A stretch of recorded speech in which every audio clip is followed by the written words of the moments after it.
तो हमें करना है आज 8.3 का क्वेश्चन नंबर 4 का फर्स्ट। इसमें कुछ बातें हमको ध्यान रखनी है, जैसे हम जब भी 8.3 करते हैं और अब जैसे ये फर्स्ट है 4th का, इसमें 10 क्वेश्चन रहेंगे, तो कुछ बेसिक सी बातें हमें पता होनी चाहिए। जैसे मैंने आइडेंटिटी आपको हर फर्स्ट क्वेश्चन से लिखा है और देखिए आपने कि हर क्वेश्चन में मेरे को ये आइडेंटिटी लग रही है, लेकिन अगर मुझे ये आइडेंटिटी नहीं पता रहेंगी तो मैं इन क्वेश्चनों को कैसे सॉल्व करूंगा। सेकेंड बात ये है कि हम इसमें जो स्टेप करते हैं वो हम एक प्रकार से याद कर लेते हैं, रट लेते हैं, तो वो रटना नहीं है, हमें हर स्टेप के पीछे ये सोचना है कि हम ये स्टेप क्यों कर रहे हैं, अगर इसकी जगह में दूसरा कोई स्टेप करता तो क्या होता। ये सारी बातें हमें मेरे चैप्टर में सोचनी पड़ेंगी, तो हमसे ये आसानी से बनने लगेगी।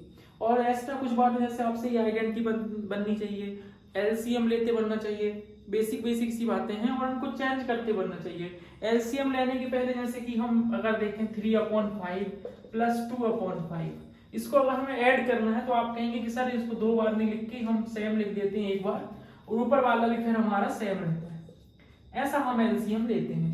ठीक है, ऐसा ही सेम मैं इसमें करूंगा, तो फिर आप लोगों को दिक्कत नहीं होना चाहिए कि सर इसमें क्यों कर दिए। तो चलिए हम इस क्वेश्चन को स्टार्ट करते हैं और सबसे पहले देखते हैं कि इसको क्वेश्चन को हमें याद ना करना पड़े, मतलब 10 के 10 जो क्वेश्चन है वो याद ना करना पड़े हमें, और हम इनको समझते हुए कैसे करें। जैसे कि इन दोनों में हमें क्या है, प्रूफ करना है, इस तरफ को सॉल्व करो ये लेके जाओ, इसको सॉल्व करो इसको लेके जाओ, तो हमें पता है हम इसको सॉल्व करते हैं और ये लेके आ जाते हैं, क्योंकि इसको सॉल्व करना थोड़ा आसान है। ठीक है, देखो इसे मैं एलएचएस लेके चलते हैं। एलएचएस में क्या है मेरे पास, cosec theta minus cot theta. अब मैं इसको सॉल्व करूंगा और ये लेके आ जाऊंगा।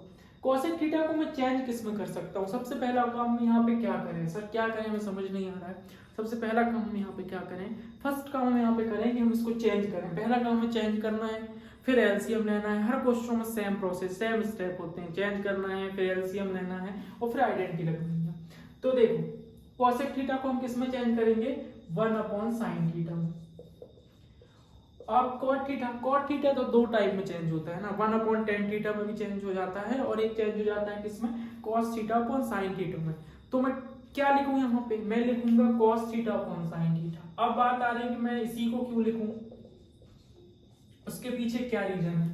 सर मैंने आपसे बोला था कि यहाँ पे जो अपॉन में आए हम ये कोशिश करते हैं कि दूसरे वाले के अपॉन में भी सेम वैल्यू आए, जिससे हमें एलसीएम लेने में प्रॉब्लम ना जाए, क्योंकि देखो जिसके डिनोमिनेटर सेम होते हैं उसमें हमें प्लस माइनस करना आसान होता है। तो इसमें भी हमारी सेम प्रोसेस है, तो हमने इसलिए नीचे वाले को सेम रखने की कोशिश की है। अब क्या करें हम, अब देखिए सर इसमें हम क्या करें, चेंज तो हमने कर लिया, अब क्या किया जाए, अब एलसीएम लेते हैं, क्योंकि अब तो कुछ और समझ नहीं आ रहा है, तो हम इसका एलसीएम लेते हैं, तो एलसीएम आएगा sin थीटा। ठीक, इतनी बात आपको समझ में आ गई। अब sin थीटा जब इसका एलसीएम आएगा, वो देखो सेम प्रोसेस हो रही है, जो इसका एलसीएम आएगा तो ऊपर वाले भी कैसे रहते हैं, सेम रहते हैं, तो जो ऊपर है वो सेम रहेगा आपका 1 - cos थीटा। ये एलसीएम का स्टेप होता है। sin थीटा है, इसकी टेबल पढ़ेंगे 1 टाइम, तो ऊपर भी 1 टाइम, यहाँ भी 1 टाइम, तो ऊपर भी 1 टाइम पढ़ना पड़ेगा। तो इसी से आता है, जब सेम को हुआ है, यहाँ भी ऊपर वाला चेंज नहीं हुआ था तो यहाँ भी नहीं हुआ, जो यहाँ पे वो आ गया। अब क्या करें, देखिए हाँ अब फिर फंस गए कि अब ये तो कर लिए, अब क्या करें, तो देखो स्क्वायर लगा, स्क्वायर को देखते हैं कि क्या हो सकता है। सेपरेट कर दें, ये पूरे का स्क्वायर, ऊपर वाले का अलग नीचे वाले का अलग। अब आपको थोड़ा सा जैसे ही आपने 2 लाइन करी ना, आपको दिखने लगा होगा जो मुझे लेके आना है उसके जैसे कुछ कुछ चीजें दिखने लगी होंगी, थोड़ा सा और क्लियर होंगी जब हम इसको 1 लाइन और लिखते हैं। अब देखो ये आ गया आपका सेपरेट मैंने स्क्वायर कर दिया, इसका स्क्वायर भी कर दिया, ऊपर वाले का भी और नीचे वाले का भी, जो स्क्वायर लगा हुआ था ना क्वेश्चन में उसको मैंने ऊपर भी कर दिया और नीचे भी कर दिया। अब दिक्कत ये हो रही है कि अब क्या किया जाए। अब बता, देखो ऊपर वाला तो आपको दिख रहा होगा कि जो मुझे प्रूव करना है वो मेरा आ गया ऊपर वाला, तो अब क्या करते हैं, नीचे वाले को चेंज करते हैं। और जैसे ही आपको स्क्वायर दिखे ना किसी के ऊपर, तुरंत दिमाग लगाना कि आइडेंटिटी हो सकती है, यहाँ पे आइडेंटिटी लग सकती है। तो इसमें साइन स्क्वायर वाली आइडेंटिटी कौन सी है हमारी, ये फर्स्ट नंबर वाली आइडेंटिटी है साइन स्क्वायर वाली। तो मैं इसको लिखता हूँ साइन स्क्वायर वाली आइडेंटिटी को, क्या है हमारी identity, sine square a plus cos square a is equal to 1। मुझको चाहिए वैल्यू साइन स्क्वायर की, तो मैं क्या करता हूँ साइन स्क्वायर ए 1, ये उस तरफ जाएगा तो माइनस का हो जाएगा। ठीक है, तो मैं इसकी जगह पे 1 - cos स्क्वायर ए लिख सकता हूँ। हमें सिर्फ 3 आइडेंटिटी याद करनी है, हर बार बदल के नहीं करनी कि अब साइन स्क्वायर ए के लिए अलग आइडेंटिटी याद करें, ऐसा नहीं करेंगे। तो अब मैं अगला स्टेप यहाँ पे लिखता हूँ 1 minus cos theta square upon sine square theta की जगह पे हम ये लिख देते हैं 1 माइनस कॉस स्क्वायर थीटा। ठीक है, अब आपको जो हमको लेके आना है वो बहुत हद तक दिख रहा होगा कि हाँ अब आने वाला मेरा आंसर। तो बीच स्टेप में हमें पता चल जाता है, जैसे आपको यहीं से दिखने लगा होगा फर्स्ट स्टेप से कि हाँ हम सही डायरेक्शन में जा रहे हैं।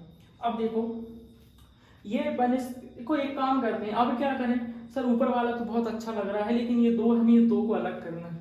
तो एक काम करेंगे, नीचे भी कुछ ऐसा लेके आए कि ये कट जाए तो हमारा काम आसान हो जाए। तो क्या करें हम, ऊपर वाले को तो कुछ नहीं करते अभी, नीचे वाले में देखो ये 1 का स्क्वायर भी कितना होगा 1, उससे क्या होगा हमारी एक आइडेंटिटी बन जाएगी। मैंने बोला ना आपको आइडेंटिटी याद रखनी पड़ेगी। जैसे पिछली अगर वीडियो आपने देखे होंगे तो उसमें मैंने भी आइडेंटिटी लगाया, ए square minus B square, a plus B, A minus B, कहाँ अब यहाँ देखो कौन सी आपको दिख रही है, ए स्क्वायर माइनस बी स्क्वायर, ए स्क्वायर माइनस बी स्क्वायर। तो इसका मतलब होता है ए प्लस बी और ए माइनस बी, यही होता है ना आइडेंटिटी का मतलब, ए स्क्वायर माइनस बी स्क्वायर का मतलब a प्लस बी और a माइनस बी। अच्छा एक चीज बताओ, यहाँ पे एक चीज और कर सकते हैं, जैसे किसी की पावर 2 है, जैसे 5 की पावर 2 है, तो इसका मतलब क्या होता है कि 5 × 5। तो मैं यहाँ पे ये कर सकता हूँ कि जैसे यहाँ पे a स्क्वायर है तो इसका अलग करके हम क्या कर सकते हैं 1 माइनस कॉस थीटा। जैसे ये 2 बार लिखा है, मतलब इसका मतलब क्या है कि आप इसको 2 बार मल्टीप्लाई में लिख दो। ऐसा करने से क्या होगा कि हमारा ये 1 माइनस कॉस थीटा ऊपर नीचे है वो अलग हो जाएगा और जो हमें चाहिए सिर्फ वो बचेगा 1 minus cos theta upon 1 plus cos theta. ये हमारा यहाँ पे आके सवाल हो गया प्रूफ। बस इसको आप फिर से एक बार देखें, अगर आपको समझ में नहीं आया है तो बाकी 2 बार देखने में आसानी से समझ में आ जाएगा और आपसे बनने भी लगेगा। फिर एक बार ट्राई करें आप खुद से करने की।